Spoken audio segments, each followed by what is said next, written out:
ఇప్పుడు మనం ఇందాక అనుకున్నట్టు ఒక ఐకాన్ని ఓపెన్ చేసాం. ఐకాన్ని ఓపెన్ చేసిన తర్వాత మనకి ఒక విండో ఓపెన్ అవుతుంది. ఇది విండో. ఇప్పుడు ఈ విండోలో మనకి కొన్ని భాగాలు ఉంటాయి. ఆ భాగాలు ఏంటంటే ఇప్పుడు చూడండి, పైన పేరు కనిపిస్తుంది ఎస్విఆర్ సాఫ్ట్వేర్స్. అంటే దీనిని మనం టైటిల్ బార్ అంటాం అనమాట. ఈ బ్లూ కలర్ బార్ మొత్తాన్ని కూడా ఇది ఏం చేస్తుందంటే మనం దేన్నైతే ఓపెన్ చేసామో దానికి ఉన్నటువంటి పేరుని ఇది డిస్ప్లే చేస్తుంది. అంటే పేరుని డిస్ప్లే చేస్తుంది కాబట్టి దీన్ని మనం టైటిల్ బార్ అని అంటాం అనమాట. ఈ టైటిల్ బార్ మీద మనకి 3 బటన్స్ ఉన్నాయి. ఒకటి క్లోజ్ బటన్, రెండోది మ్యాక్సిమైజ్ అండ్ మినిమైజ్ బటన్, మూడోది మినిమైజ్ బటన్ అనమాట. ఇలా 3 బటన్స్ని మనకి టైటిల్ బార్ అనేది కలిగి ఉంటుంది. నెక్స్ట్ టైటిల్ బార్ కింద ఉన్నటువంటి దాన్ని మనం మెనూ బార్ అంటాం. ఇక్కడ చూడండి, file, edit, view, favourites, tools, helps అని ఉంది. దీన్ని మనం మెనూ బార్ అంటాం అనమాట. ఈ మెనూ బార్లో మీద మనం క్లిక్ చేస్తే ఇంకొన్ని ఆప్షన్స్ కనిపిస్తున్నాయి. దీన్ని మనం కమాండ్స్ అంటాం అనమాట. అంటే ఒక మెనూ బార్లో ఒక మెనూలో ఇంకా అడిషనల్గా ఇంకొన్ని అదనపు మెనూలు అనేవి మనకి ఉంటాయి అన్నమాట. నెక్స్ట్ మెనూ బార్ కింద కనిపిస్తున్న దీన్ని మనం టూల్ బార్ అంటాం. అంటే ఇప్పుడు మనం సాఫ్ట్వేర్స్లో ఉన్నాం, దీన్ని బ్యాక్కి వెళ్ళాలి, అప్పుడు బ్యాక్ బటన్ మీద క్లిక్ చేస్తాం అనమాట. లేదు మళ్ళీ ముందుకు రాలప్పుడు ఏంది చూడండి, ఫార్వర్డ్ బటన్ దీని మీద. ఇలాంటి వీటిని ఉపయోగించేసి మనం ముందుకి వెనక్కి వెళ్ళడానికి ఈ టూల్స్ అనేవి మనకు ఉపయోగపడతాయి కాబట్టి దీన్ని మనం టూల్ బార్ అంటాం అనమాట. నెక్స్ట్ ఇది స్క్రోల్ బార్. చూడండి, మనకి స్క్రోల్ బార్ ఇక్కడ 2 రకాలుగా ఉంటుంది. స్క్రోల్ అనేది ఏంటంటే పైకి కిందకు. అంటే ఇప్పుడు ఒక పేజీలో మనకి ఎక్కువ మ్యాటర్ ఉందనుకోండి, పేజీ తర్వాత పేజీ ముందు పేజీ మనం ఎలా అయితే చూస్తాం అలా పేజీల వారీగా చూసుకోవడానికి మనకి ఈ స్క్రోల్ బార్స్ అనేవి మనకి ఉపయోగపడతాయి అన్నమాట. దీన్ని మనం వర్టికల్ స్క్రోల్ బార్ అంటాం అనమాట. అలా కాకుండా ఇలా జరిపామనుకోండి, దీన్ని మనం హారిజాంటల్ స్క్రోల్ బార్ అంటాం అనమాట. అంటే మనకు ఒక విండోని కనుక ఓపెన్ చేసినట్టయితే ఆ విండోలో మనకి title bar, menu bar, tool bar, అలాగే స్క్రాల్ బార్స్ అనేవి మనకి ఖచ్చితంగా ఉంటాయి అన్నమాట. ఈ విధంగా మనకి విండో అనేది ఉంటుంది.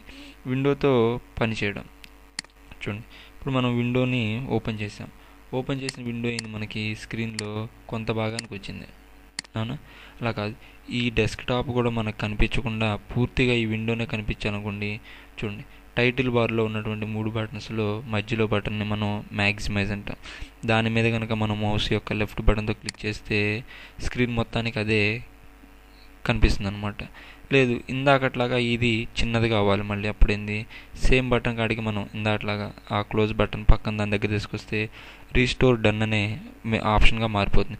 దాని మీద మళ్ళీ మనం మౌస్ యొక్క లెఫ్ట్ బటన్తో క్లిక్ చేస్తే మళ్ళీ చిన్నది అయిపోతుంది అనమాట. లేదు దీన్ని డెస్క్టాప్ ఒక్కటే కనిపించాలి మనకి, ఈ విండో కనిపించకుండా ఉండాలనుకోండి, క్లోజ్ బటన్ దాని పక్కది దాన్ని మినిమైజ్ అంటాం. దాని మీద క్లిక్ చేస్తే ఇది టాస్క్ బార్ మీదకి వచ్చేస్తుంది అనమాట. లేదు మళ్ళీ టాస్క్ బార్ నుంచి మనం పైకి తేవాలనుకోండి, దాని మీద మళ్ళీ టాస్క్ బార్ మీదకి వచ్చేసి మళ్ళీ మనం ఆ ఫైల్ మీద క్లిక్ చేస్తే మనకు అది ఓపెన్ అవుతుంది. లేదు ఇప్పుడు దీన్ని క్లోజ్ చేయాలనుకోండి, చూడండి టైటిల్ బార్లో రెడ్ బటన్ ఉంది, దాన్ని క్లోజ్ అంటాం అనమాట. క్లోజ్ బటన్ అంటే దాని మీద లెఫ్ట్ బటన్తో కనుక మనం క్లిక్ చేసినట్టయితే అది క్లోజ్ అయిపోతుంది అనమాట. చూడండి క్లోజ్ అయిపోయింది. ఇప్పుడు మళ్ళీ ఓపెన్ చేయాలనుకుంటే ఏ ఐకాన్ అయినా మనం ఓపెన్ చేస్తే డబుల్ క్లిక్ చేస్తే అది ఓపెన్ అవుతుంది అనమాట. ఈ విధంగా మనకి విండో అనేది ఉంటుందన్నమాట. నెక్స్ట్ ఇలా కాదు, దీని సైజ్ ఇప్పుడు ఇలా కాదు, ఇంకా తగ్గించాలి సైజ్. అప్పుడైంది చూడండి, ఇక్కడ తెస్తే మౌస్ చూడండి ఇందాక ఇలా ఉంది, ఇప్పుడు ఇక్కడ తేంగల్నే మౌస్ మారిపోయింది. అంటే అలా వచ్చినప్పుడు మౌస్ లెఫ్ట్ బటన్ క్లిక్ చేసి పట్టుకొని తగ్గిస్తే సైజ్ తగ్గుతుంది, లేదు పెంచితే సైజు పెరుగుతుంది అనమాట. ఇలా మనం ఎంత సైజు కావాలనుకుంటే అంత సైజుకి మనం విండోని కూడా మార్చుకోవచ్చు అనమాట. ఇప్పుడు చూడండి కింద నుంచి పైకి లేదా పైనుంచి కిందకి సైజుని కూడా మనం తగ్గించుకోవచ్చు అనమాట. ఈ విధంగా మనం విండోని మనకి ఏ విధంగా కావాలంటే ఆ విధంగా మనం దాన్ని కదిలించవచ్చు అనమాట. లేదు ఇక్కడ ఉంది, ఇక్కడ నుంచి మనం లెఫ్ట్ బటన్ క్లిక్ చేసి ఎటుగా అటువైపు మనం పెట్టుకోవచ్చు అనమాట. చూడండి ఈ టైటిల్ బార్ మీద లెఫ్ట్ బటన్ క్లిక్ చేసి పట్టుకొని అంతే వదలకుండా లెఫ్ట్ బటన్ని మనకి విండో ఎటైతే కావాలంటే అటు మనం ఇలా జరుపుకుంటూ మనం విండోస్ని మనం చూడొచ్చు అనమాట. నెక్స్ట్ దీంట్లోది ఫైల్స్ అండ్ ఫోల్డర్స్ గురించి అవగాహన. చూడండి ఫోల్డర్ అంటే ఏంటి, చూడండి మనకి ఇక్కడ కనిపిస్తున్న వీటన్నిటిని ఫైల్స్ అంట. ఇలా చాలా కొన్ని వందల ఫైల్స్ని ఒకే విధంగా మనం అంటే ఇప్పుడు మన బ్యాగ్ ఉందనుకోండి, బ్యాగ్ని మనం ఫోల్డర్ అంటాం.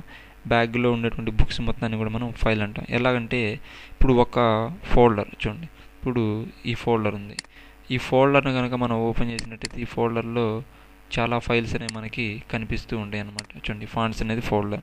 దీన్ని కనుక ఓపెన్ చేస్తే దాంట్లో కొన్ని వందల ఫైల్స్ అనేవి మనం పెట్టుకోవచ్చు అన్నమాట. అదే ఇప్పుడు ఫైల్స్లో మనం ఫోల్డర్ని పెట్టలేం, కానీ ఫోల్డర్లో ఫైల్స్ని మనం పెట్టచ్చు అనమాట. ఈ విధంగా ఫైల్స్ అనేవి కూడా మనకి ఉంటుందన్నమాట. లేదు, ఏదైనా ఒక కొత్త ఫోల్డర్ని మనం ఓపెన్ చేయాలనుకోండి.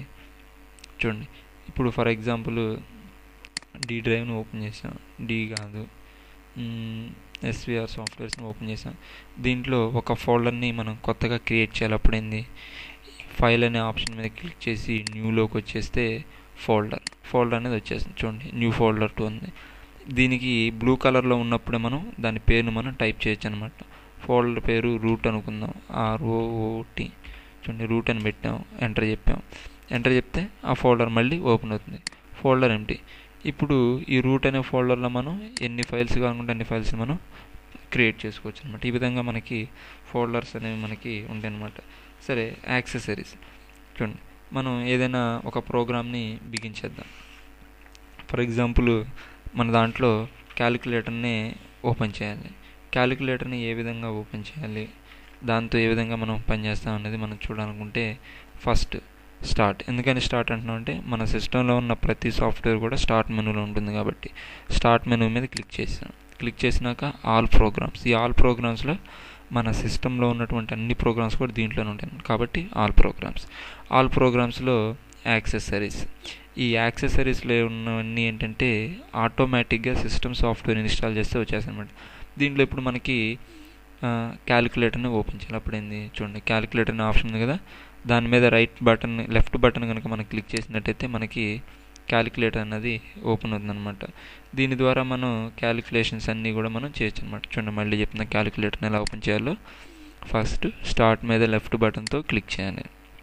వచ్చినటువంటి మెనూలో ఆల్ ప్రోగ్రామ్స్ అన్న దాని మీద మనం మళ్ళీ లెఫ్ట్ బటన్తో క్లిక్ చేయాలి. క్లిక్ చేస్తే మనకి మెనూ ఓపెన్ అవుతుంది. దాంట్లో యాక్సెసరీస్ అనే దాని మీదకి మనం మౌస్ని జరిపితే దాని పక్కన వచ్చినటువంటి కొత్త మెనూలో క్యాలిక్యులేటర్, దాని మీద కనుక మనం లెఫ్ట్ బటన్తో క్లిక్ చేస్తే మనకి క్యాలిక్యులేటర్ అన్నది ఓపెన్ అయిపోతుంది అన్నమాట.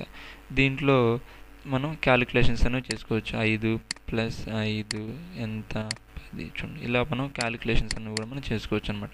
క్లోజ్ చేయాలంటే ఇందాడ మనం చెప్పుకునే విధంగా ఆ రెడ్ ఇంటూ బటన్ మీద క్లిక్ చేస్తే మనకి క్యాలిక్యులేటర్ అనేది కూడా క్లోజ్ అయిపోతుంది అనమాట. నెక్స్ట్ క్యాలిక్యులేటర్ని ఇంకో విధంగా ఓపెన్ చేయొచ్చు. చూడండి, మనం ఇంతకుముందు రన్ గురించి చెప్పుకున్నాం. స్టార్ట్ రన్ అనేది ఏం చేస్తుంది, ఇక్కడ చూడండి, type the name of the program, folder, document or internet resource and Windows will open it for you. అంటే మనకి ఏ ప్రోగ్రామ్ అయితే కావాలో ఆ ప్రోగ్రామ్ పేరుని మనం ఇక్కడ టైప్ చేయాలి. టైప్ చేసి ఓకే చెప్తే మనకి ఆ ప్రోగ్రామ్ ఓపెన్ అవుతుంది. ఆ ప్రోగ్రామ్ ఎలా ఉండొచ్చు, ఫోల్డర్ అవ్వచ్చు, డాక్యుమెంట్ అవ్వచ్చు, ఆర్ ఇంటర్నెట్ రిసోర్స్ అంటే ఇంటర్నెట్లో వాడేటువంటి ఒక వెబ్సైట్ అయినా కావచ్చు అనమాట. అలా ఏదైనా సరే ఈ విండోస్ అనేది మనకి ఓపెన్ చేసి పెడుతుంది అనమాట. ఫర్ ఎగ్జాంపుల్ ఇప్పుడు మనకి క్యాలిక్యులేటర్ కావాలి, దాన్ని క్యాల్క్ అంటాం అనమాట. CALC అని టైప్ చేసి ఓకే చెప్తే మనకి క్యాలిక్యులేటర్ అనేది ఓపెన్ అవుతుంది. చూసారు, ఓపెన్ అయింది. క్లోజ్ చేయండి సేమ్. ఈ విధంగా మనకి విండోస్ని మనం ఉపయోగిస్తూ ఉంటాం.